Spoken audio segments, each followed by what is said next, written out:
কিন্তু আমাদের দেশে আমি দেখছি যে এরকম 10 বছর 12 বছরের শিশুরা তারা রাস্তায় গাড়ি নিয়ে চলে যাচ্ছে, এখানে মানে গাড়ি মোটরসাইকেল চালাচ্ছে, হেলমেট পরছে না। কিন্তু বিদেশে কিন্তু হেলমেট ছাড়া কেউ গাড়ি চালাতে পারবে না।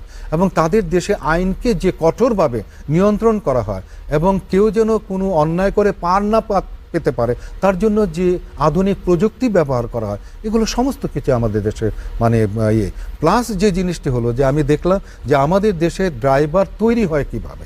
আমাদের দেশে আমাদের যে ইনস্টিটিউশন, সেই ইনস্টিটিউশনের মাধ্যমে শিখে সেভাবে ড্রাইভার হয় না। আমি দেখতাম যে এখানে গরিব যে ছেলে মেয়েরা আছে তারা এখানে আসে, ছেলেরা আসে, এসে গাড়ি ধোয়া মোছা করে, উস্তাদেরকে পান খাওয়ায়, চা খাওয়ায়, তারপরে একটা পর্যায়ে উস্তাদের একদিন বলে যে ঠিক আছে তুই একটু চালা, আমি একটু আরাম করে একটু রেস্ট নিই।